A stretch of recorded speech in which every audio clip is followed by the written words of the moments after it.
الله الرحمن الرحيم لا إله إلا الله لا إله إلا الله لا إله إلا الله لا إله إلا الله محمد رسول الله محمد رسول الله محمد رسول الله صلى الله عليه وسلم الخالق made the oceans, rivers, lakes, streams and rain bow their waves in pure submission upon the earth to praise His name. La ilaha illallah, la ilaha illallah, la ilaha illallah, la ilaha illallah. Muhammadur Rasulullah, Muhammadur Rasulullah, Rasulullah sallallahu alayhi wa sallam.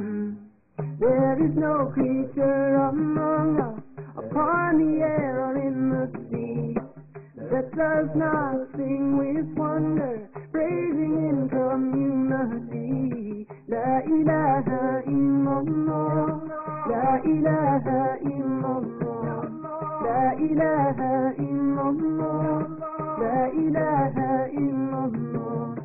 Muhammadur Rasulullah, Muhammadur Rasulullah, Muhammadur Rasulullah. بسم الله الرحمن الرحيم الحمد لله رب العالمين والصلاة والسلام على أشرف المرسلين وعلى آله وصحبه الفائزين بالرضا. أما بعد والصلاة والسلام عليك يا سيدي يا رسول الله. خذ بيدي قلت حيلتي أدركني. الصلاة والسلام عليك يا سيدي يا رسول الله. خذ بيدي قلت حيلتي أدركني. الصلاة والسلام عليك يا سيدي يا رسول الله. خذ بيدي قلت حيلتي أعوذ بالله من الشيطان الرجيم. بسم الله الرحمن الرحيم. والله جعل لكم من أنفسكم أزواجا وجعل لكم من أزواجكم بنين وحفدا ورزقكم من الطيبات أفبالباطل يؤمنون وبنعمة الله هم يكفرون. صدق الله العظيم. صدق وبلغ رسوله النبي الكريم ونحن على ذلك من الشاهدين الشاكرين والحمد لله رب العالمين. ندعوك ربي تضرعا وتذللا بأسمائك مرسنا إليك توسلا ورسولك المختار محمد بالهدى من أهل قدر الأكرمين إلهنا عجل بفتح منك يا رحماننا. يا أهل بدر كلكم كونوا لنا شفعاء في تحصيلنا مأمولنا عند الإله الحاكم المرجو لنا. يجرهم الدارين فينا ربنا عجل بفتح منك يا رحماننا. وكذا بفاطمة البطول الزاهرة وخديجة الفضل النساء الطاهرة أيضا بعائشة الحميرة الطاهرة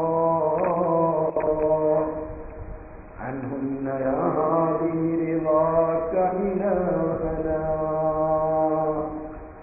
عجل بفتح منك يا رحمننا وكذاك بالحسنين سبتين الحرم وبعمه العباس أيام الكرم والمجد عبد الله ربها عنكم أنهم رضاك يا رشيد إلهنا عجل بفتح منك يا رحمننا عجل شفاء منك يا مولانا عجل بفضل منك يا رحمننا.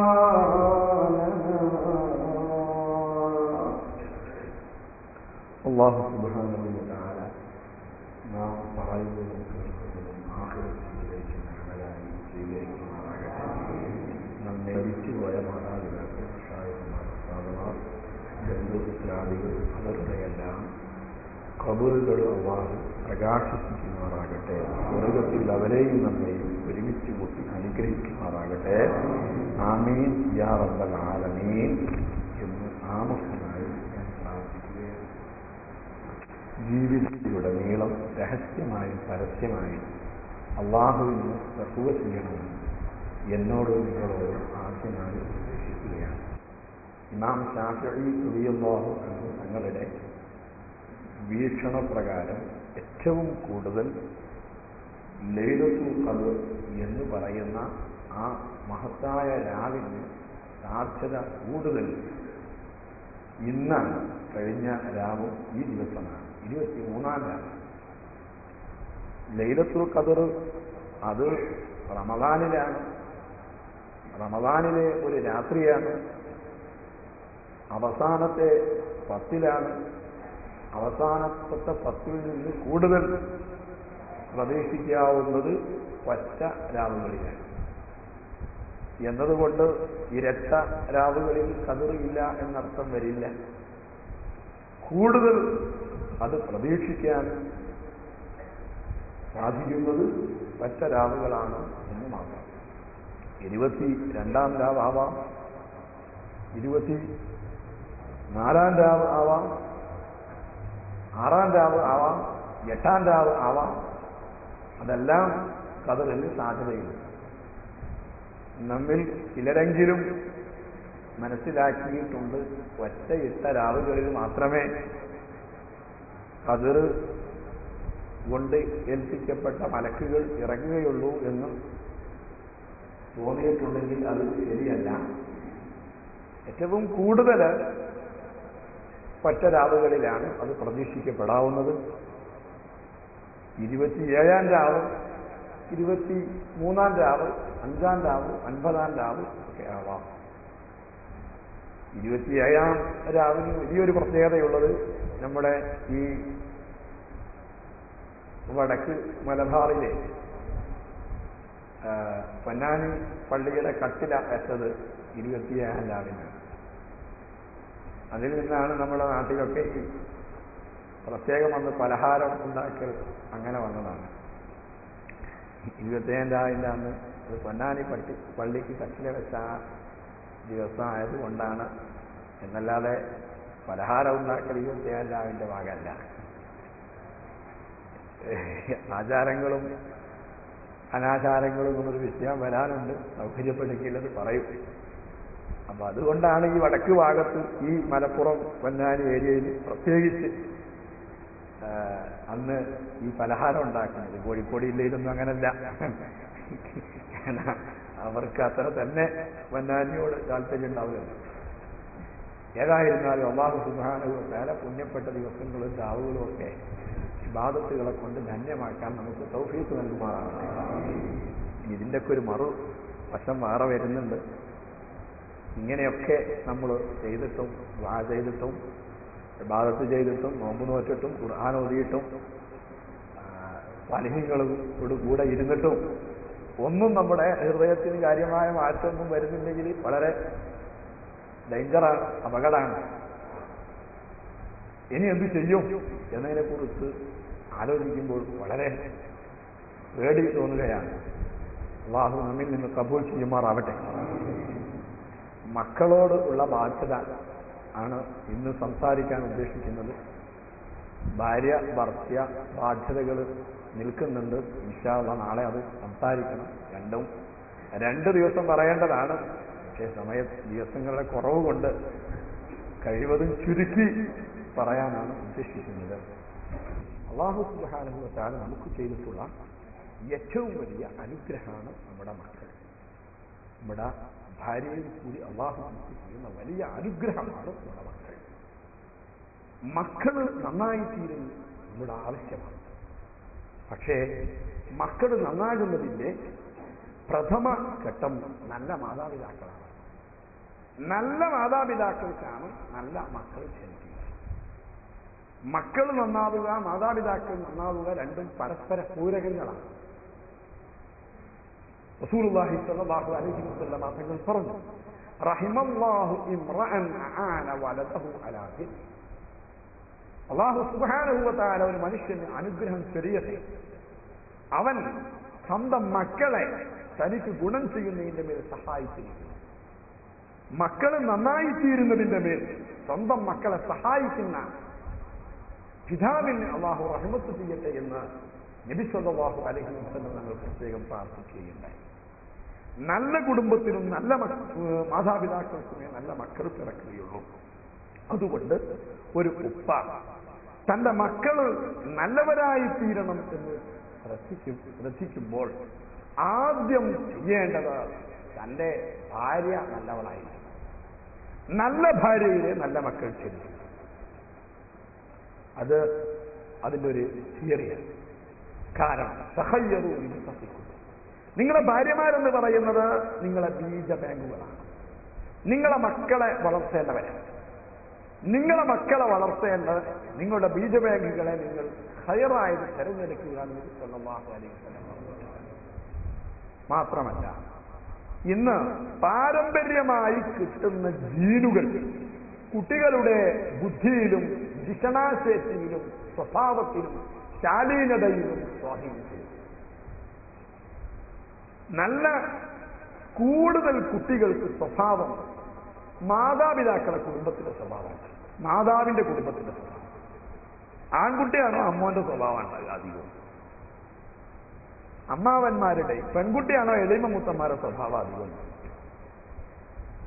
ഒരു 75% കുട്ടികളിൽ ഉണ്ടാകുന്ന സ്വഭാവ ഗുണങ്ങൾ അവരുടെ അമ്മാവന്മാരുടേതും അഥവാ മാതാവിന്റെ കുടുംബത്തിൻ്റെതാണ്. അത് തെളിയിക്കപ്പെട്ടിരിക്കുകയാണ്. ഇതുകൊണ്ടാണല്ലോ എപ്പോഴും നല്ല കുടുംബത്തിൽ നോക്കിയിട്ട് കല്യാണം കഴിക്കണം എന്ന് പറയുന്നത്. നല്ല ബുദ്ധിയുള്ള, തന്റേടമുള്ള, മതബോധമുള്ള കുടുംബത്തിൽ നിന്ന് പിറന്ന സ്ത്രീകളിൽ ജനിക്കുന്ന മക്കളെ ആ രൂപത്തിലായി. ഞാൻ ഓർക്കുകയാണ്, മഹാനായ രാത്രി കാലങ്ങളിൽ മദീനയിലൂടെ ഊരി ചുറ്റുന്ന മഹാനായിരുന്നല്ലോ ബഹുമാനപ്പെട്ട ഉമർ ഇബ്നു ഖത്താബ് റളിയല്ലാഹു അൻഹു രാത്രി സമയത്ത് ഇങ്ങനെ ഊരി ചുറ്റിയിട്ട് തന്റെ ഭരണത്തിൻ കീഴിൽ നടക്കുന്ന പ്രശ്നങ്ങളും പ്രയാസങ്ങളും ഒക്കെ മനസ്സിലാക്കാനുള്ള പാഠവും ഒരു മഹാനായ സിദ്ദീഖ് റളിയല്ലാഹു അൻഹു തങ്ങളിൽ നിന്ന് പഠിച്ചതാണ്. ഫാറൂഖ് റളിയല്ലാഹു അൻഹു തങ്ങളെ മുൻപ് ആ സേവനം ലോകത്തിൽ പഠിപ്പിച്ചത് അബൂബക്കർ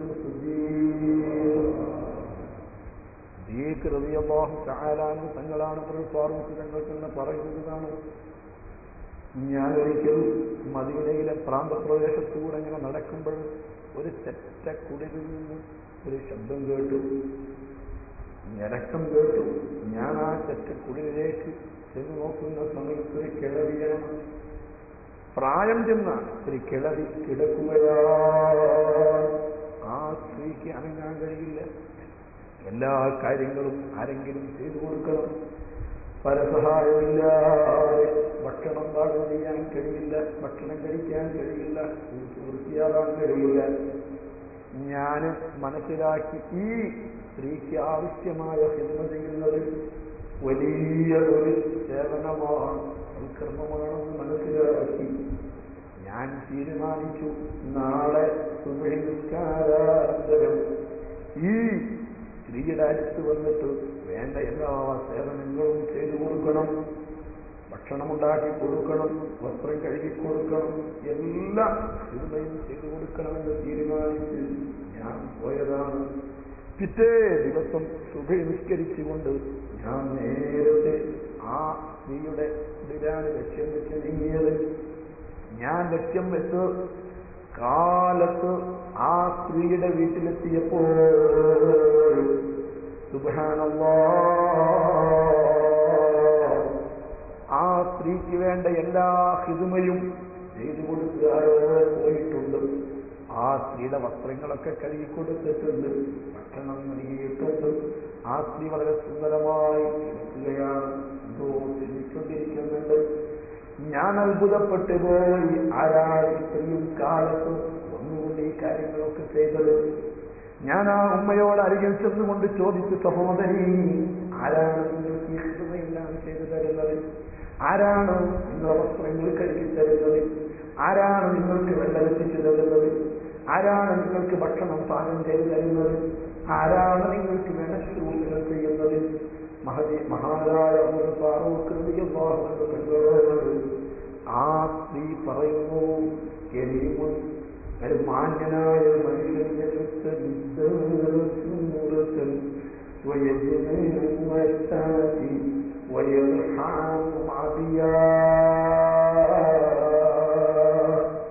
എല്ലാ രാത്രിയും കാലത്തിൽ കരീമുൻ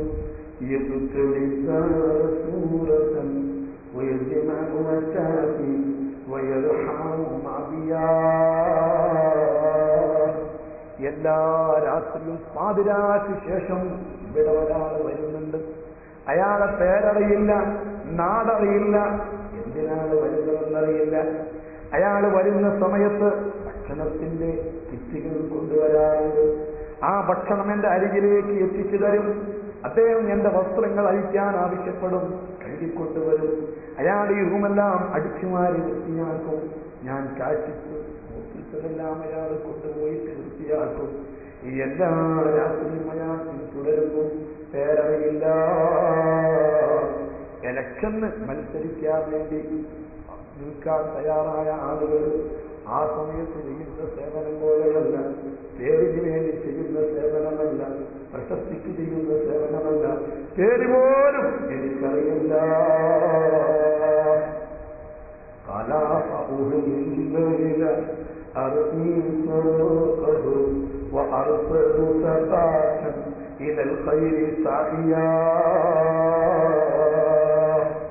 ഫാറൂഖ് തീരുമാനിച്ചത് രാത്രി ഒന്ന് ഉറക്കൊഴിക്കണം.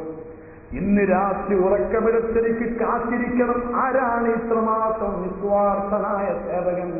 ജനങ്ങൾക്ക് സേവനം ചെയ്യുന്ന ആളാരാണ്? ഈ മദീനയില് ഇത്രമാത്രം ആളുകൾക്ക് സേവനം ചെയ്യുന്ന ആരുണ്ടെന്ന് എനിക്കൊന്നറിയണം, കണ്ടുപിടിക്കണം. ഫാറൂഖ് റളിയല്ലാഹു അൻഹു ഇശാവിസ്കാരം കഴിഞ്ഞിട്ട് ഈ സഹോദരിയുടെ ചെറ്റക്കുടിലിന്റെ മറുഭാഗത്ത് ആരുമറിയാതെ ഒളിഞ്ഞു നിൽക്കുകയാണ്. ഫാറൂഖ് റളിയല്ലാഹു അൻഹു ഒളിഞ്ഞു നിൽക്കുന്നുണ്ട്. അതാ രാത്രി കൂരിരുട്ടായി, തണുപ്പുകൾ മഞ്ഞു പെയ്യാൻ തുടങ്ങി. ശക്തമായ തണുപ്പ് വരുന്നു. സഹോദരത്തെ സമയമായപ്പോൾ, അത്താഴ സമയമായപ്പോൾ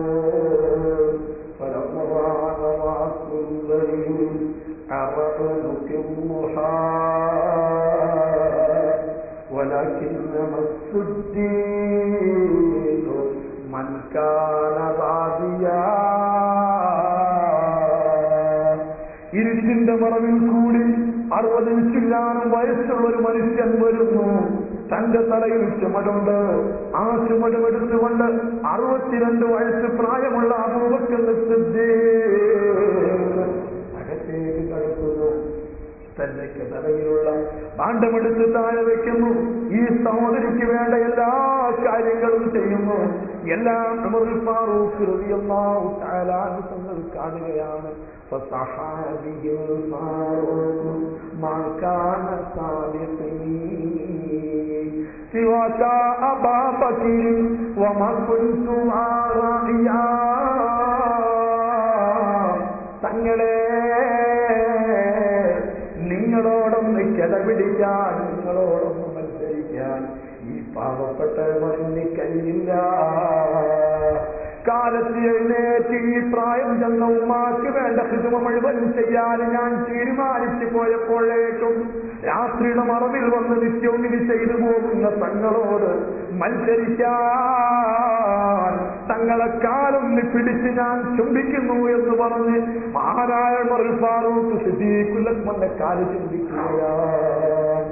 എന്റെ പ്രിയപ്പെട്ട സഹോദരൻ, എന്തുകൊണ്ടാണ് അവർ സ്ഥാപിക്കുകയായത്? എന്തുകൊണ്ടാണ് അവരെ ഉമ്മത്തിന് മറക്കാൻ പറ്റാത്തവരായത്? എന്തുകൊണ്ടാണ് റസൂലുള്ളാഹി സ്വല്ലല്ലാഹു അലൈഹി വസല്ലം തങ്ങളുടെ കൂട്ടുകാരൻ ഖിയാമത്ത് നാൾ വരെ കോടിക്കണക്കിന് മുസ്ലിം ഉമ്മത്ത് ഇന്നും ഓടിക്കൊണ്ടിരിക്കുന്നു. ഇത് മുത്തുനബി സല്ലല്ലാഹു അലൈഹി വസല്ലം തങ്ങളുടെ കൂട്ടുകാരനാണ് അബൂബക്കർ സിദ്ദീഖ് എന്ന് പരിശുദ്ധ ഖുർആനിലൂടെ എന്നും മുസ്ലിം ഉമ്മത്ത് ഓടിക്കൊണ്ടിരിക്കുന്നു. സൂറത്ത് തൗബയിലൂടെ എന്റെ ഈ ഖ്യാതി കിട്ടിയത് ഇരിക്കട്ടെ, ഉമർ ഫാറൂഖ് റളിയല്ലാഹു അൻഹു സിദ്ദീഖ് എന്ന് പകർന്നതാണ്. അങ്ങനെ ഇങ്ങനെ രാപ്പകലില്ലാതെ ഓടിങ്ങനെ നടക്കുമ്പോൾ സേവനവുമായി നടക്കുമ്പോൾ അതാ പാതിരാക്ക് ശേഷം വേറെ ഒരു ചെറ്റക്കുള്ളിൽ ഉമ്മ സ്വന്തം മകളെ വിളിച്ചുണർത്തുകയാണ്. മോളെ മോളെ എഴുന്നേൽക്ക് എഴുന്നേൽക്ക്. എത്രയും പെട്ടെന്ന് ഒട്ടകങ്ങളെ കറന്നെടുത്തിട്ട് ആ പാലിൽ വെള്ളം ചേർക്കുമോളെ. ഒരു ഉമ്മ ഒരു ഗ്രാമീണയായിരിക്കുന്ന പെൺകുട്ടിയെ വിളിച്ചുണർത്തുന്നു. നീ എത്രയും പെട്ടെന്ന് ഒട്ടകങ്ങളെ കറന്നെടുത്ത് പാലിൽ വെള്ളം ചേർത്ത്. ഈ ഉമ്മയോട് മകൾ പറയുന്നു, ഉമ്മ പാലിൽ വെള്ളം ചേർക്കാൻ പാടില്ല. അത് ഉമറുൽ ഫാറൂഖ് വിരോധിച്ചതാണ്. അത് പാടില്ലാത്തതാണ്. പാലിൽ വെള്ളം ചേർത്ത് പാലിനും വെള്ളത്തിനും ഒരേ രൂപത്തിൽ വരമാണ്, ഹറാമാണ്, പാടില്ലാത്തതാണ്. ഉമറുൽ ഫാറൂഖ് വിലക്കിയതാണ്. ഉമ്മായുടെ തിരിച്ചോദ്യം, മോളെ ഈ പാതിരാത്രിയിൽ ഒട്ടകത്തെ കറന്ന് പാലിൽ വെള്ളം ചേർത്തിയാൽ അത് ഉമററിയില്ല, ഉമറിന്റെ ഉദ്യോഗസ്ഥരറിയില്ല, ഉമറിന്റെ ആളുകൾ അറിയില്ല. എത്രയും പെട്ടെന്ന് നീ എഴുന്നേൽക്ക്. മകള് വീണ്ടും പറയുന്നു, ഉമ്മ ഉമറുൽ ഫാറൂഖ് അറിയില്ലെങ്കിൽ, ഉമറുൽ ഫാറൂഖിന്റെ ഉദ്യോഗസ്ഥന്മാർക്ക് കണ്ടുപിടിക്കാൻ കഴിഞ്ഞില്ലെങ്കിൽ ഹയ്യും ഖദീമുൻ ഖാദിറുൻ മുരീദുൻ സമിഉൽ ബസീറുൻ മാ യശാഉ യുരീദു. ഉമറുൽ ഫാറൂഖിന്റെ റബ്ബില്ലയോ ഉമ്മ, ഹയ്യും ഖദീമുൻ ഖാദിറുൻ മുരീദുൻ, എപ്പോഴും കേൾക്കുന്നവൻ, ജീവിച്ചിരിക്കുന്നവൻ, പകൽ ഫുള്ളായിട്ട് കിടന്നുറങ്ങിയത് കൊണ്ടല്ല, വലാനവും തീരെ പടത്തിറപ്പിനുറക്കില്ല. ആ റബ്ബിന്റെ കണ്ണ് വെട്ടിക്കാൻ നിങ്ങൾക്ക് കഴിയുമോ? ആ റബ്ബിനെ മറച്ചു വെക്കാൻ നിങ്ങൾക്ക് കഴിയുമോ? സ്വന്തം മകൾ ഉമ്മയെ ഉപദേശിക്കുകയാണ്. ഇതെല്ലാം പുറത്തു നിന്ന് കേട്ടുകൊണ്ടിരിക്കുന്ന ഉമറുൽ ഫാറൂഖ് റളിയല്ലാഹു അൻഹു തങ്ങളെ പിറ്റേ ദിവസം കാലത്ത് തന്റെ വീട്ടിൽ ചെന്നുകൊണ്ട് തന്റെ പ്രിയപ്പെട്ട മകൻ ആസിമിനോട് ചോദിക്കുന്നു, മോനെ ആസിമേ,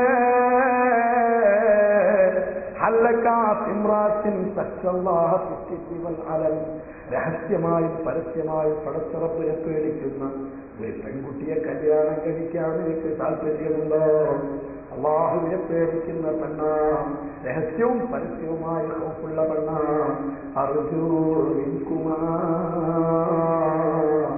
ഔലാദൻ സ്വാലിഹീൻ, സൽജനങ്ങളായ മക്കൾ നിങ്ങൾക്കതിൽ പിറക്കുമെന്നെനിക്ക് പ്രതീക്ഷയുണ്ട്. ആ സാലിഹത്തായ പെണ്ണിനെ നീ കല്യാണം കഴിച്ചാൽ ആ സാലിഹത്തായ പെണ്ണിലൂടെ നല്ല സൽജനങ്ങൾ സൽസനങ്ങളായ മക്കൾ നിനക്കുണ്ടാകുമെന്ന് പ്രതീക്ഷയുണ്ട്. മഹാനായ അള്ളാഹുവിന്റെ കല്യാണം കഴിക്കുകയാണ്. ഉമർ ഫാറൂഖ് റളിയല്ലാഹു അൻഹു ഇസ്ലാമിക് റിപ്പബ്ലിക്കിന്റെ പ്രസിഡന്റാണ്. ഒരു രാഷ്ട്രീയക്കാരന്റെ മകളെയല്ല, ഒരു നേതാവിന്റെ മകളെയല്ല, രാജാവിന്റെ മകളെയല്ല, വിദ്യാസമ്പന്നയല്ല, അതേ സമയത്ത് ഉദ്യോഗസ്ഥയല്ല, മറിച്ച് ആടുകളെ വെച്ച് ഒട്ടകങ്ങളെ വെച്ച് ജീവിതം കഴിക്കുന്ന ഒരു ഗ്രാമീണയായ പെൺകുട്ടിയെയാണ് തന്റെ മകനെ കൊണ്ട് കല്യാണം കഴിപ്പിക്കുന്നത്. എന്താണ് ആ പെണ്ണിനുള്ള പ്രത്യേകത? അള്ളാഹുവിനെ പേടിക്കുന്ന പെണ്ണാണ്. ആ പെണ്ണിൽ ജനിച്ച മഹാനായ നിങ്ങൾക്ക് ആ ഗ്രാമീണയായ പെൺകുട്ടിയിൽ ജനിച്ചിരിക്കുന്ന മകളാണ് മഹദി ബീവി ലൈല. ആ ലൈലാക്ക് ചെറുതൊരു മനോമന മോനുണ്ട്. ആരാന്നറിയുമോ? അബ്ദുൽ അസീസ്. ലോകത്ത് രണ്ടാനുമറന്നറിയപ്പെട്ട നീതിയുടെ ന്യായത്തിന്റെ നിറവിടമായ മഹാനായ അബ്ദുൽ അസീസ് ആ ഗ്രാമീണയായ പെൺകുട്ടിയുടെ മോളമനാൻ. ഇതുകൊണ്ടാണ് നല്ല സൽജനങ്ങൾക്ക് സൽജനങ്ങളായ മക്കൾ പിറക്കുകയുള്ളൂ.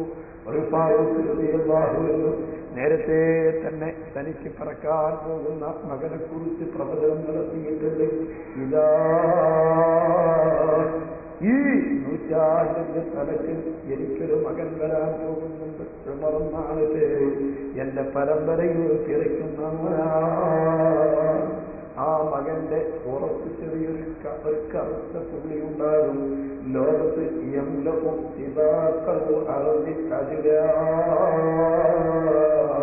ഈ നാടാകെ നീതി കൊണ്ട് നിറയ്ക്കുന്ന ഒരു മകൻ എന്റെ പരമ്പരയിൽ പിറക്കാൻ പോകുന്നുണ്ടെന്ന് നേരത്തെ പ്രവചനം നടത്തിയ അബ്ദുൽ അസീസ്. അതുകൊണ്ട് മക്കൾ നന്നാവണമെങ്കിൽ നാം കിട്ടുന്ന ഭാര്യമാർ നല്ലവരാവണം. നല്ല ഉമ്മമാർക്കാ നല്ല മക്കൾ ജനിക്കുന്നത്. മാത്രമല്ല സഹോദരന്മാരെ, മക്കളുടെ ബുദ്ധിയില്, മക്കളുടെ സ്വഭാവത്തില്, മക്കളുടെ നടപടികളില് ഗർഭകാലത്തുള്ള സ്ത്രീകളുടെ അവസ്ഥകൾ പ്രത്യേകം സ്വാധീനം ചെലുത്തുന്നതാണ്. അതുകൊണ്ടാണല്ലോ ഭീകരമായ രംഗങ്ങള്, പേടിപ്പെടുത്തുന്ന അവസ്ഥകള്, ഇതൊന്നും ഗർഭകാലത്ത് പെണ്ണുങ്ങൾക്ക് ഉണ്ടാവരുത് എന്ന് പറയുന്നത്. ഉമ്മമാര് പറയാറില്ലേ, അവൾ അറിയണ്ട, അവൾ ഗർഭമുള്ള സമയമാണ്. ഗർഭസമയത്ത് ഗർഭമുള്ള സ്ത്രീകൾ പേടിച്ചു പോയാൽ, അവർക്ക് പെട്ടെന്ന് മാനസിക ടെൻഷൻ സംഭവിച്ചു പോയാൽ, അവൾക്ക് വല്ല ദുഃഖവും സംഭവിച്ചു പോയാൽ ഗർഭത്തിലിരിക്കുന്ന കുട്ടികൾക്കത് സ്വാധീനം ചെലുത്തുന്നതാണ്. അതുകൊണ്ട് തന്നെ ഗർഭിണികളായ പെണ്ണുങ്ങൾ സിനിമ കാണരുത്, സീരിയൽ കണ്ടിരിക്കരുത്, ബെഡ് റെസ്റ്റ് എന്ന് പറഞ്ഞൊരു സ്വഭാവം എപ്പോഴുണ്ട്. ഏതെങ്കിലും ഒരു പെണ്ണിന് ഗർഭം ധരിക്കുന്നത് ഒരു അസുഖമായിട്ടാണ് ആളുകൾ മനസ്സിലാക്കി വെച്ചിരിക്കുന്നത്. ഗർഭം ധരിക്കുക എന്ന് പറഞ്ഞാൽ ഒരു അസുഖമാണ് ആളുകളെ കണക്ക്. അതുകൊണ്ടാണല്ലോ ഹോസ്പിറ്റലിൽ പോണത്. ശരിക്കതൊരു അസുഖമല്ല, അതൊരു സ്വാഭാവികമായ പ്രക്രിയയാണ്. എല്ലാ ജീവികളും ആ പരിപാടിയുണ്ട്. എന്നാലേ ഉത്പാദനം ഉണ്ടാവുള്ളൂ. ആളുകൾ ഇന്ന് മനസ്സിലാക്കിയിട്ട് ഗർഭമായോ പിന്നെ മാസം മാസം പോകണം, ഡോക്ടറെടുത്ത് മരുന്ന് കഴിച്ചോണം, ഡോക്ടറുടെ നിർദ്ദേശങ്ങൾ പാലിച്ചോണം, അനങ്ങിപ്പോകരുത്. അനങ്ങിയാൽ ഗർഭലസി പോകുന്നത്. എന്റെ പ്രിയപ്പെട്ടത്, ശരിക്ക് സുഖമായി പ്രസവിക്കണോ, കംപ്ലൈന്റ് ഒന്നുമില്ലാതെ ഒരു സ്ത്രീ എടുക്കുന്ന എല്ലാ ജോലി എടുത്തോണം. കാരണം ഒരു സ്ത്രീ എടുക്കുന്ന, സാധാരണ എടുക്കുന്ന സർവ്വ ജോലികളും ഗർഭമുള്ള സ്ത്രീകൾ അങ്ങ് എടുത്തു കഴിഞ്ഞാൽ ആ സ്ത്രീ സ്വാഭാവികമായി നോർമലായി പ്രസവിക്കും. അപ്പോൾ ഇവിടെ ഓരോ ദിവസവും ഇങ്ങനെ പെരുകിക്കൊണ്ടിരിക്കുന്ന ഹോസ്പിറ്റലിൽ കാര്യമായിട്ട് വരുമാനങ്ങൾ ഉണ്ടാവില്ല.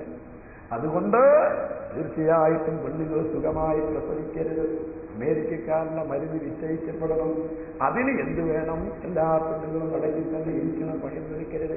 ഇരിക്കട്ടെ, ഞാൻ പറഞ്ഞു വന്നത് ആ സമയത്താണ് ഏറ്റവും കൂടുതൽ സ്ത്രീകള് പുസ്തകങ്ങൾ വായിച്ചിട്ട്, നോവലുകൾ വായിച്ചിട്ട്, കഥകൾ വായിച്ചിട്ട്, സിനിമ കണ്ടിട്ട്, സീരിയലുകൾ കണ്ടിട്ട്, അതൊക്കെ ഈ വയറ്റിരിക്കുന്ന കുട്ടിക്ക് വലിയ സ്വാധീനം ചെലുത്തുന്നതാ, മക്കൾ കേടുവന്നു പോകുന്നതാ. ഇതിനെല്ലാം പുറമെ പരിശുദ്ധ ഖുർആൻ പറയുന്നു, വല്ലദീന യഖൂലൂന റബ്ബനാ ഹബ് ലനാ മിൻ അസ്വാജിനാ വദുരിയാതിനാ ഖുർറത അയ്യുൻ വജ്അൽനാ ലിൽ മുത്തഖീന ഇമാമാ. ഇതിനെല്ലാം പുറമെ ഇതെല്ലാം ശ്രദ്ധിച്ചാൽ തന്നെയും മക്കളിൽ നിന്ന് കൺകുളിർമ ലഭിച്ചാൽ, മക്കൾ സൽക്കർമ്മങ്ങൾ ചെയ്യുന്നത്, നന്മയിൽ മുന്നേറുന്നത്, അവര് ദീനിന്റെ വാക്താക്കളാകുന്നത്, നല്ല കാര്യങ്ങൾ പ്രവർത്തിക്കുന്നത് കണ്ടുകൊണ്ട് സായുധ്യം കൊള്ളാൻ പടത്തറപ്പിനോട് ദുആ ചെയ്യാതെ പറ്റില്ല. മുഅ്മിനീങ്ങൾ എപ്പോഴും ദുആ ചെയ്യും, റബ്ബനാ ഹബ് ലനാ മിൻ അസ്വാജിനാ വദുരിയാതിനാ ഖുർറത അയ്യുനിൻ. ഞങ്ങളുടെ നാഥാ, ഞങ്ങളെ ഭാര്യമാരിൽ നിന്നും ഞങ്ങളെ മക്കളിൽ നിന്നും ഞങ്ങൾക്ക് കൺകുളിർമ നൽകണേ എന്ന് എപ്പോഴും മുഅ്മിനീങ്ങൾ ദുആ ചെയ്യേണ്ടവരാണ് എന്ന് പരിശുദ്ധ ഖുർആനിൽ സൂറത്തുൽ ഫുർഖാനിലൂടെ അല്ലാഹു തആല പഠിപ്പിക്കുന്നുണ്ട്. മാത്രമല്ല, മക്കളുമായിട്ട് അടുത്ത് ഇടപഴകണം, ശാരീരികമായിട്ട് അടുക്കണം, ഒന്നിച്ചിരുന്ന് ഭക്ഷണം കഴിക്കണം. അപ്പോഴേ ജീവിതം ഒരു സോഷ്യലിസമാവുകയുള്ളൂ. ജീവിതം സോഷ്യലമാവാൻ, അതേ ഒരു ഇടപഴകിയിട്ട് സന്തോഷത്തിലാവണമെങ്കിൽ എപ്പോഴും ഭാര്യമാരും മക്കളുമായിട്ട് കൂടിയിരുന്ന് ഭക്ഷണം കഴിക്കുന്ന സ്വഭാവം ഉണ്ടാവണം. ഇത് റസൂലുള്ളാഹി സ്വല്ലല്ലാഹു അലൈഹി വസല്ലം പറയുന്നു. ആരാണ് ജബ്ബാൽ എന്നറിയുമോ? നരകത്തിൽ ഉള്ളത് ജബ്ബാലാണ്. ജബ്ബാലുകളൊക്കെ നരകത്തിലാണ്. സ്വർഗവും നരകവും തമ്മിൽ തർക്കിച്ചു. സഹീഹ് ബുഖാരിയിൽ കാണാം. സ്വർഗം പറഞ്ഞു, നരകമേ ഈ സജ്ജനങ്ങള്, അമ്പിയാക്കള്, പാവങ്ങള്, ദുർബലര് അവരൊക്കെ എന്നിലാണ്. അപ്പൊ നരകം പറഞ്ഞു, പോക്കിരിമാര്, ജബ്ബാലുകള്, അഹങ്കാരികള്, കാർവുന്മാര് അവരൊക്കെ എന്നിലാണെന്ന് പറഞ്ഞ സമയത്ത് ഈ ജബ്ബാൽ എന്ന് പറഞ്ഞാൽ ആരാണെന്നറിയുമോ? നബി സല്ലല്ലാഹു അലൈഹി വസല്ലം ഒരാളാണ്. അയാളങ്ങ് വീട്ടിലേക്കങ്ങ് കയറി ചെല്ലുമ്പോൾ മക്കളൊക്കെ 4 ഭാഗത്തും പോയി ഒളിച്ചു. പാപ്പ വരുന്നുണ്ട് എന്ന് പറഞ്ഞൊളിച്ചു. അവനാണ് ശരിക്കും ജബ്ബാവ്. ചെയ്യാൻ പാടില്ല.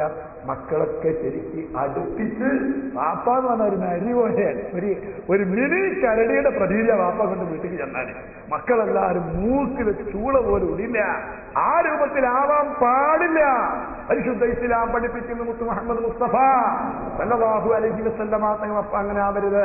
എപ്പോഴും മക്കളുമായിട്ട് അടുത്ത് ഇടപഴകണം. മാത്രമല്ല, കൈപിടിക്കുന്ന സലാം പറയണം, മുസാഫിർ ചെയ്യണം, കൈപിടിക്കണം, ഉപ്പയും മകനും കൈ കൊടുക്കണം. ശാരീരികമായിട്ട് അടുത്തെങ്കിൽ മാത്രമേ മാനസികമായിട്ട് അടുക്കൂ. ഞാൻ ചോദിക്കുന്ന ഒരു വ്യക്തമായ ഉദാഹരണമല്ലേ, നമ്മളൊരു കല്യാണം കഴിക്കാൻ വേണ്ടി പെണ്ണിനെ പറഞ്ഞു വെച്ച പെണ്ണ് മരിച്ചാൽ വലിയൊരു ടെൻഷൻ ഉണ്ടാവില്ല. അതേ സമയത്ത് കല്യാണം കഴിഞ്ഞ് ഇടവഴകി പെണ്ണ് മരിച്ചാലോ ദുഃഖം കൂടും. കാരണം ശാരീരികമായിട്ട് അടുക്കുമ്പോഴാണ് മനുഷ്യന് മാനസികമായിട്ട് അടുപ്പമുണ്ടാകുന്നത്. അപ്പോൾ എപ്പോഴും മക്കളുമായിട്ട് ഉമ്മമാർക്കെന്താ മക്കളോട് വലിയ സ്നേഹം.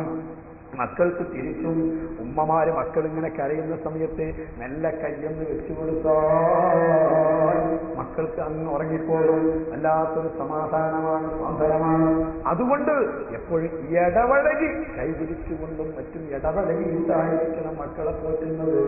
മാത്രമല്ല, അഷ്റഫുൽ ഖൽഖ് നബി സല്ലല്ലാഹു അലൈഹി വസല്ലം തങ്ങൾ പഠിപ്പിക്കുന്നതല്ലേ, ഹത്താ തജ്അലു ഫീ ഇംറഅതിക, നിങ്ങൾ ഏതൊരാൾക്ക് ഭക്ഷണം കൊടുക്കുന്നതിലും ഗുണം ചെയ്യുന്നതിലും കൂലി കിട്ടും.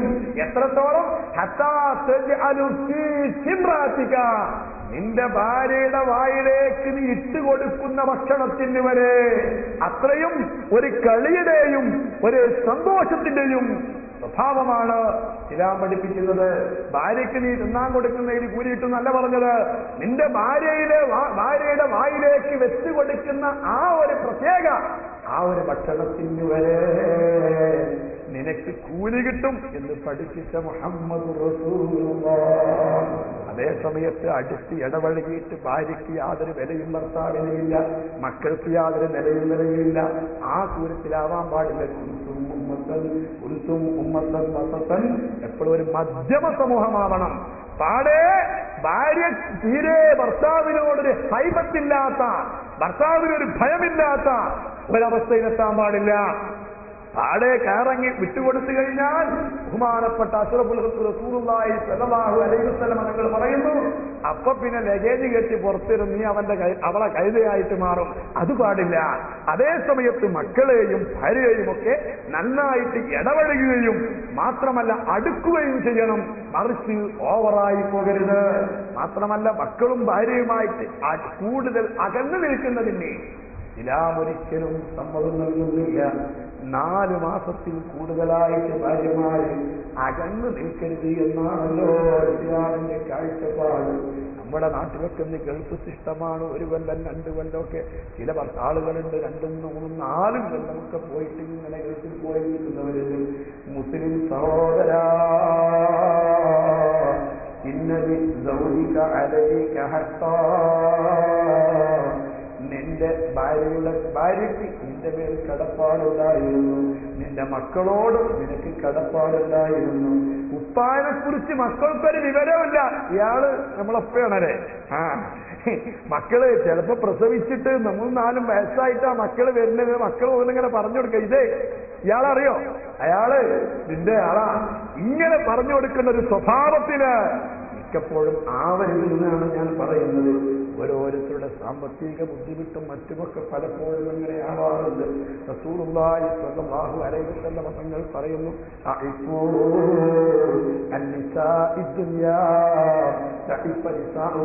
നിങ്ങൾ ദുനിയാവിലെ മറ്റു പെണ്ണുങ്ങളെ തൊട്ടൊക്കെ ഇപ്പത്തുള്ളവരായിട്ട് അത്തരം മോശമായ കാര്യങ്ങളിലേക്കൊന്നും പോകാതെ നല്ല ഇപ്പത്തുള്ളവരായിട്ട് നിങ്ങൾ ജീവിക്കുക. അങ്ങനെ ജീവിക്കുമ്പോൾ നിങ്ങളെ ഭാര്യമാര് ആരോഗ്യത്തിലായി തീരും. അതുകൊണ്ട് കൂടുതൽ കാലം ഭാര്യമാരും മക്കളുമായിട്ട് അകന്ന് നിൽക്കരുത് എന്ന് ഈ സമയത്ത് ഞാൻ ഓർമ്മപ്പെടുത്തുകയാണ്. മക്കളെ എപ്പോഴും സ്നേഹത്തോടെ കാരുണ്യത്തോടെ വളർത്തണം. അതിലാണ് ബഹുമാനപ്പെട്ട അഷ്റഫുൽ ഖൽഖ് മുഹമ്മദ് റസൂലുള്ളാഹി സല്ലല്ലാഹു അലൈഹി വസല്ലം തങ്ങൾ ഫാത്തിമ ദേവിയൊക്കെ കല്യാണം കഴിച്ച ശേഷം പോലും കെട്ടിപ്പിടിച്ച് ചുംബിക്കാറുണ്ടായിരുന്നു, ആലിംഗനം ചെയ്യാറുണ്ടായിരുന്നു. നമ്മിൽപ്പെട്ട ആളുകൾ നിങ്ങളൊക്കെ നിങ്ങളെ മക്കളൊരു 10 വയസ്സായ 15 വയസ്സായ മകന്റെ കൈ അടുത്ത കാലത്ത് പിടിച്ചു പോയിച്ചാൽ 15 വയസ്സായ മകന്റെ കൈ പിടിക്കുക നമ്മളിങ്ങനെ ഗർഭിണി നിൽക്കുക എന്നല്ലാതെ സലാം പറഞ്ഞാൽ തന്നെ ഇപ്പൊ ഗൾഫിൽ നിന്ന് പല സംസ്കാരങ്ങളും പകർത്തിയതിന് ഒരു നല്ല സംസ്കാരമാണ് സലാം പറയാൻ കുറെ ആൾക്കാർ പഠിച്ചത്. അപ്പൊ കുറെ ആൾക്കാരൊക്കെ സലാം പറയും, വളരെ നല്ല സംസ്കാരമാണ്. അതേസമയത്ത് പഴയ കാലത്ത് നമ്മൾ വാപ്പി മക്കളും യാതൊരു സലാം പറയുന്ന പരിപാടിയില്ല, അടുക്കൽ പരിപാടിയില്ല. അതൊക്കെ ഒരു പരിഷ്കാരമായി. ഇന്ന് ജ്യേഷ്ഠനും അനുജന്മാരും ഒക്കെ കണ്ടാൽ സലാം പറയലും കൈ കൊടുക്കലും ഒക്കെ ഏറെക്കുറെ തുടങ്ങിയിട്ടുണ്ട്. ഞാൻ പറയുന്നു, തീർത്തും ഉണ്ടായിരിക്കണം. ആ രൂപത്തിൽ ഏറ്റവും മക്കളും ഉപ്പയും തമ്മിൽ കൈപിടിക്കുകയും സലാം പറയുകയും അതിനേക്കാൾ ഉപരി ആശയ വിനിമയങ്ങൾ നടത്തുകയും ചെയ്യണം. ഹബീബായ മുത്ത് മുഹമ്മദ് റസൂലുള്ളാഹി മക്കളെ കളിപ്പിക്കുകയും സ്നേഹിക്കുകയും ചെയ്യുന്നതിന്റെ കഴിയുമോ? റസൂലുള്ളാഹി സ്വല്ലല്ലാഹു അലൈഹി വസല്ലം തങ്ങൾ മക്കൾ കരയുന്നത് സഹിക്കുകയില്ലായിരുന്നു. ഒരിക്കൽ നബി സ്വല്ലല്ലാഹു അലൈഹി വസല്ലം ഇങ്ങനെ കടന്നു പോകുന്ന സമയത്ത് ഫാത്തിമ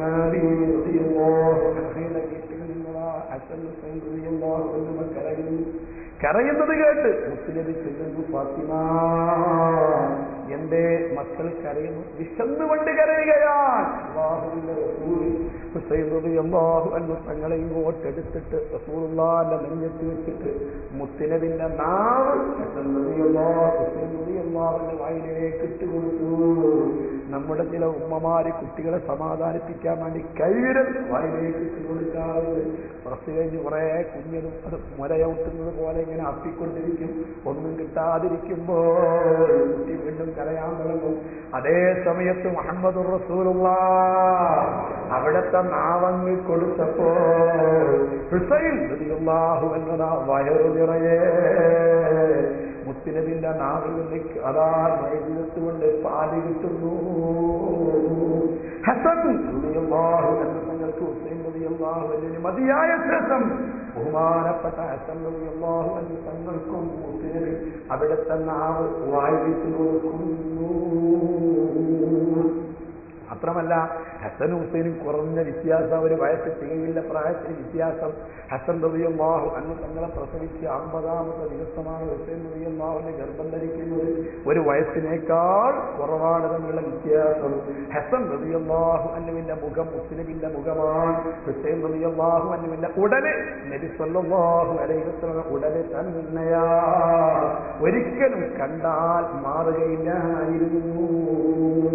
നബി സല്ലല്ലാഹു അലൈഹി വസല്ലമ തങ്ങള് പലപ്പോഴും ഈ കുഞ്ഞുങ്ങൾക്ക് വേണ്ടി ഈ കുഞ്ഞുങ്ങൾ കരയുന്നത് കാണുമ്പോൾ ഞാൻ ഓർക്കുകയാണ്, ഒരിക്കൽ ഇതേ രൂപത്തിൽ നബി സല്ലല്ലാഹു അലൈഹി വസല്ലമ തങ്ങൾ കടന്നു പോകുന്ന സമയത്ത് ഹസൻ ഹുസൈൻ റളിയല്ലാഹു രണ്ട് കുട്ടികളല്ലേ, അവരിങ്ങനെ പൊട്ടിക്കരയുകയാ, നിലത്ത് കിടന്ന് കരയുകയാ.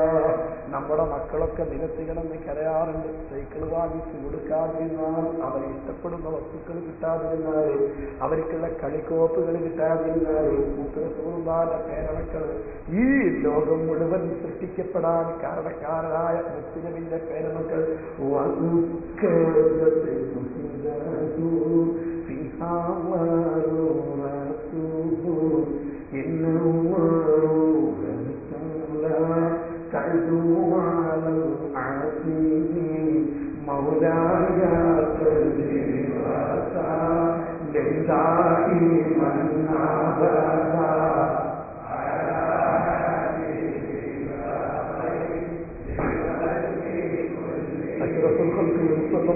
അലൈഹി വസല്ലമ തങ്ങളെ പേരമക്കൾ ഇങ്ങനെ നിലത്ത് കിടന്ന് കരയുന്നു. ചോദിച്ചു, ഫാത്തിമ എന്തേ മക്കൾ കരയുന്നത്? ഉപ്പാ ഒന്നും അവർക്ക് ഭക്ഷിക്കാനില്ല, വിശന്ന് കരയുകയാ, എടുത്തു കൊടുക്കാനൊന്നുമില്ല. തങ്ങൾക്ക് വല്ലാത്ത സങ്കടം.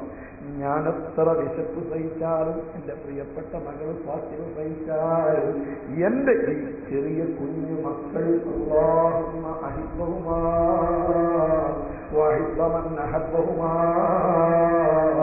ഈ രണ്ട് മക്കളെ നീ സ്നേഹിക്കണം, സ്നേഹിക്കുന്നവരെ സ്നേഹിക്കണമെന്ന് പഠിപ്പിച്ച മക്കൾ വിശക്കുന്നത് സഹിച്ചുകൂടാ.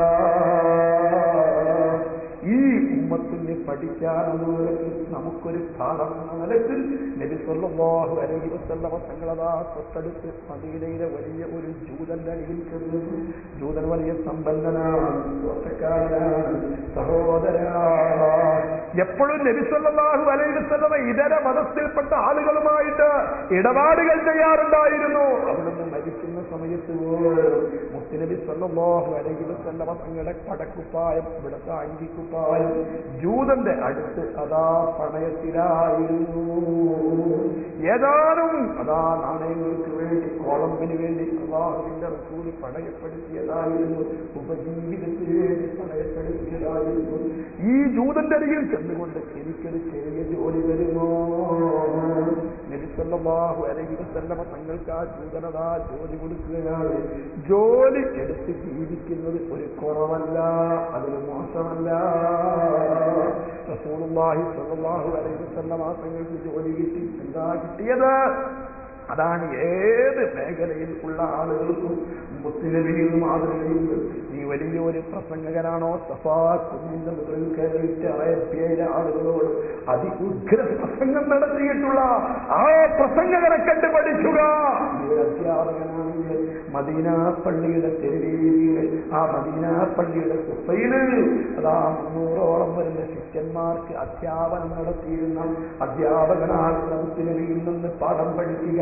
നീ ഒരു വിദ്യാർത്ഥിയാണെങ്കിൽ ജിബ്രീലിന്റെ ചിറകിന്റെ അരികിൽ ചെന്നുകൊണ്ട് അതാ ചിട്ടയോടുകൂടി പഠിച്ചുകൊണ്ടിരിക്കുന്ന ആ വിദ്യാർത്ഥിയായ നബിയിൽ നിന്ന് പാഠം പഠിക്കുക. നീ ഒരു ഭർത്താവാണെങ്കിൽ 50ഓളം ഭാര്യമാരെ ഒരേ സമയത്ത് സ്നേഹത്തോടെ പറ്റി വളർത്തിയിട്ടുള്ള, കൊണ്ടു നടന്നിട്ടുള്ള ആ നബിയിൽ നിന്ന് പാഠം പഠിക്കുക. നീ ഒരു യോദ്ധാവാണെങ്കിൽ ഉഹദിലും ഹുനൈനിലും ഒക്കെ സമാധാനത്തോടുകൂടി പടമയച്ചിട്ടുള്ള ആ വിപ്ലവ നായകരിൽ നിന്ന് നീ കണ്ട് പാഠം പഠിക്കുക. ഏത് മേഖലയിലാണ് മുസ്ലിമിക്ക് മാതൃകയില്ലാത്തത്?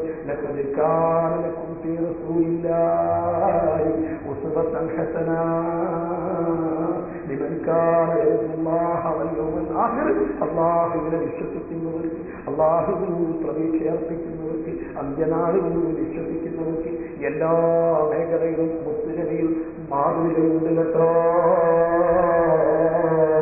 ആ ജൂതനായ മനുഷ്യന്റെ തോട്ടത്തില് മുത്തുനബിക്ക് അതാ ജോലി കിട്ടിയെന്ന് പറയുന്നു. ആഴമുള്ള കിണറ്റിൽ നിന്ന് വെള്ളം മുക്കുന്ന ജോലിയാ. ഒരു തൊട്ടി വെള്ളത്തിന് 3 കാരക്ക കൂലി നിശ്ചയിച്ചു മുഹമ്മദ് മുസ്തഫ. വെള്ളം കോരുന്നു. വെള്ളം കോരിയിട്ട് ഓരോ ഈന്തപ്പന മരത്തിന്റെ ചുവട്ടിൽ കൊണ്ടുപോയി മുത്തുനബി ഒഴിക്കുകയാ. അങ്ങനെ ഒഴിക്കുമ്പോ 7 തൊട്ടി വെള്ളം മുക്കി 8ാമത്തെ കിണറ്റിലേക്ക് തൊട്ടി അങ്ങേറിയുന്ന സമയത്ത് അല്ലാഹുവിന്റെ റസൂലിന്റെ കയ്യിൽ നിന്ന് ആ തൊട്ടി കയറ് കിണറ്റിൽ വീണുപോയി. ജൂതനായ മനുഷ്യൻ, ആ സ്വഭാവമില്ലാത്ത മനുഷ്യൻ അഷ്റഫുൽ ഖൽഖ് മുഹമ്മദ് മുസ്തഫ തങ്ങളെ പഴിക്കാൻ തുടങ്ങി, ആക്ഷേപിക്കാൻ തുടങ്ങി. പുഞ്ചിരിക്കുന്നു മുഹമ്മദ് മുസ്തഫ.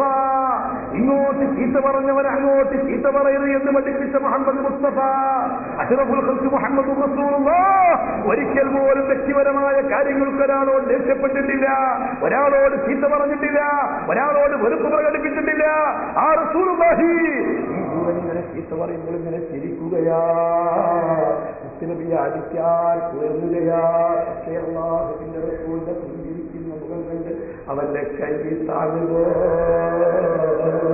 8 തൊട്ടി വെള്ളത്തിന് അല്ലാഹുവിന്റെ റസൂലിന് കൂലി കൊടുത്ത് ആ ഈത്തപ്പഴവുമായി കുഞ്ഞുങ്ങളെ കൊണ്ടുപോയി കുഞ്ഞുങ്ങൾക്ക് കൊടുത്തുകൊണ്ട് സന്തോഷിച്ച് ചിരിക്കുമ്പോൾ കരഞ്ഞ കുഞ്ഞുങ്ങൾ മുഹമ്മദ് മുസ്തഫ ഈ ഈത്തപ്പഴം കൊണ്ടുപോയി കൊടുത്ത് സന്തോഷിപ്പിച്ച് ചിരിപ്പിക്കുകയാണ്, കളിപ്പിച്ചുകൊണ്ടിരിക്കുകയാണ്. ഈ ജൂതൻ വരുന്നു. ഓ പ്രവാചകരെ, എന്നുകൂടി ക്ഷമിക്കണം, ഞാൻ അത് വരുന്നില്ല. എനിക്ക് നിങ്ങളെ മാപ്പ് നൽകണം. ഞാൻ മാപ്പ് ചെയ്യാൻ, ഞാൻ നിനക്ക് മാപ്പ് നൽകാൻ എനിക്ക് നിന്നോടൊരു വെറുപ്പും വന്നില്ലല്ലോ, ഒരു വിദ്വേഷം നിന്നോട് വന്നിട്ടില്ല, ഒരു വെറുപ്പും വന്നിട്ടില്ല. ഞാൻ ക്ഷമിക്കണം. ആ സമയത്ത് ആ ചൂതൻ പറയുന്നു, യാ റസൂലല്ലാഹ്, നിങ്ങൾ അടിക്കാൻ വേണ്ടി കൈകൊള്ളിയ സമയത്ത് എന്റെ കയ്യിൽ കുഴഞ്ഞു പോയി, എന്റെ കൈ പൊങ്ങുന്നില്ല, എന്റെ കയ്യിന്റെ ആരോഗ്യം തിരിച്ചു തരാൻ, എന്റെ കൈ തിരിച്ചു തരാൻ എനിക്ക് പോകാൻ പറ്റില്ല.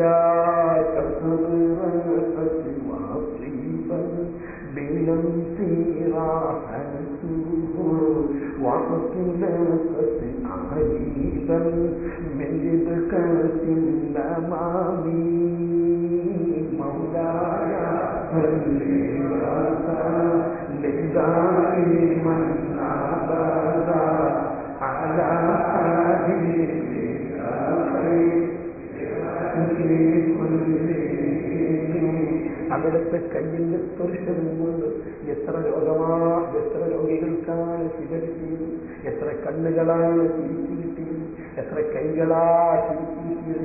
ഒരു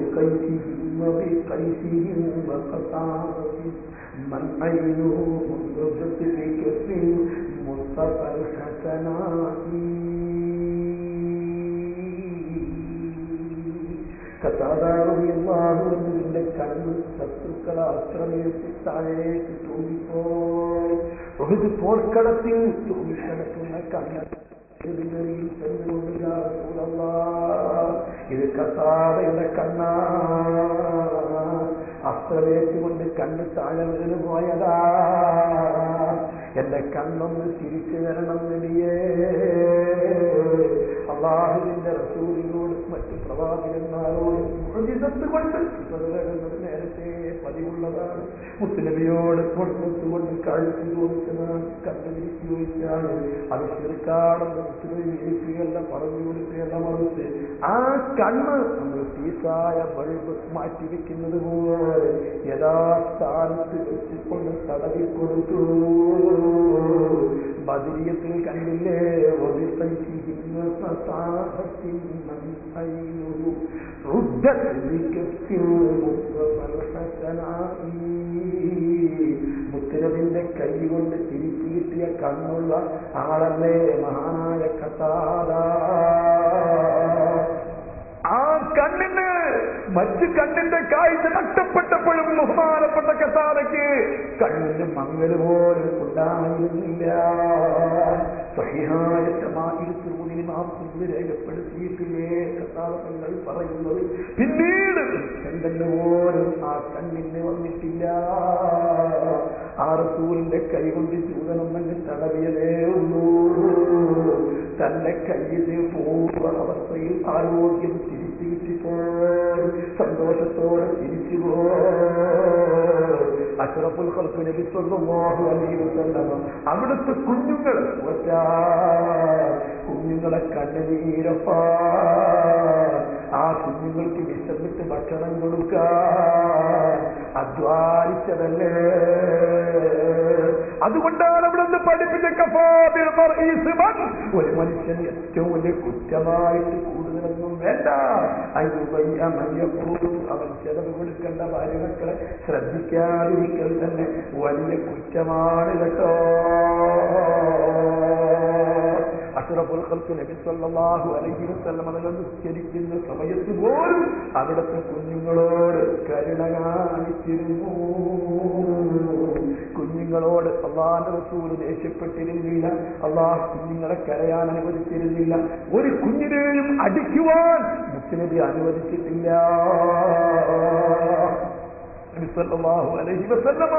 അത് സ്വന്തം കുഞ്ഞുങ്ങളോട് മാത്രമല്ല സർവ്വ കുഞ്ഞുങ്ങളോടും. ഒരു വഴി നടന്നു പോകുന്ന സമയത്തതാ ഒരു വീട്ടിൽ നിന്ന് കുഞ്ഞുങ്ങളെ കരച്ചിൽ കൊടുക്കുന്നു. മുത്തുനബി ചെല്ലുന്നു, ചോദിക്കുന്നു, എന്തേ കുട്ടികൾ കരയുന്നു? അഷ്റഫുൽ ഖൽഖ് സ്വല്ലല്ലാഹു അലൈഹി വസല്ലം കുട്ടികളെ എടുത്ത് സമാധാനിപ്പിക്കുന്നു. മുത്തുനബിയുടെ മടിയിൽ കുഞ്ഞുങ്ങൾ മൂത്രമൊഴിക്കുന്നു. ഏത് മദീനയിൽ അനസ് റളിയല്ലാഹു അൻഹു തങ്ങൾ പറയുന്നു, മദീനയിലതാ ഒരൊറ്റ കേന്ദ്ര കുഞ്ഞ് പ്രസവിക്കപ്പെട്ടാൽ അല്ലാഹുവിന്റെ റസൂലിന്റെ അടുത്ത് കൊണ്ടുവരാത്ത കുട്ടികളില്ല. എത്രത്തോളം പറയുന്നു അനസ് റളിയല്ലാഹു അൻഹു. അല്ലാഹുവിന്റെ റസൂലിന്റെ കാലത്ത് അതേ റസൂലുള്ളാഹി സ്വല്ലല്ലാഹു അലൈഹി വസല്ലം തങ്ങൾ അതാ ഉറങ്ങിക്കിടക്കുന്ന കുഞ്ഞിന്റെ അരികിലൂടെ, തൊട്ടിയിൽ ഉറങ്ങുന്ന കുഞ്ഞിന്റെ അരികിലൂടെ കടന്നുപോയാൽ ആ കുഞ്ഞ് സ്വഹാബിയാ. മുത്തുനബിന്റെ ദർശനത്തിന്റെ പ്രത്യേകതയാ.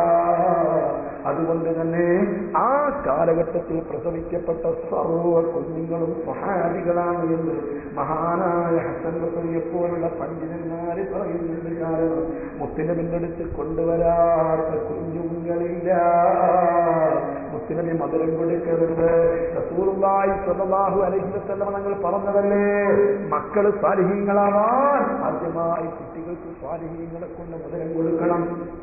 കുട്ടികളെ വായില് സ്വാധീനങ്ങളതാ അവൾ ചവച്ചിട്ട് ആ കുഞ്ഞുങ്ങൾക്ക് അത് കൊടുക്കണം.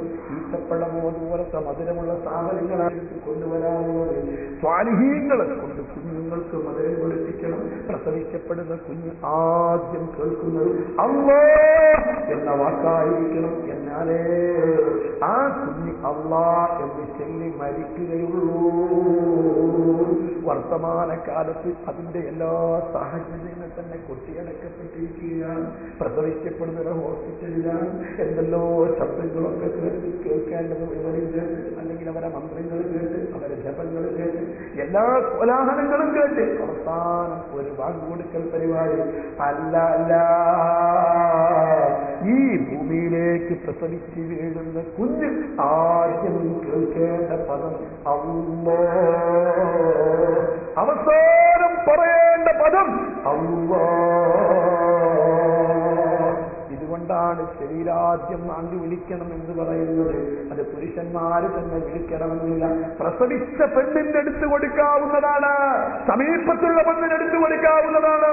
അതുകൊണ്ടല്ലേ വാങ്ങി വിളിക്കൽ സ്ത്രീകൾക്ക് സുന്നത്തില്ല, നിസ്കാരത്തിൽ ഇഖാമത്ത് മാത്രമാണ്. അതേ സമയത്ത് വാങ്ങും ഇഖാമത്തും പെൺകുട്ടികൾക്കും പഠിപ്പിച്ചു കൊടുക്കണം. പ്രസവിച്ച ഉടനെ വാങ്ങി വിളിക്കാൻ മുസ്ലിയാമാരെ കാത്തിരിക്കേണ്ടതില്ല, മുല്ലാമാരെ കാത്തിരിക്കേണ്ടതില്ല.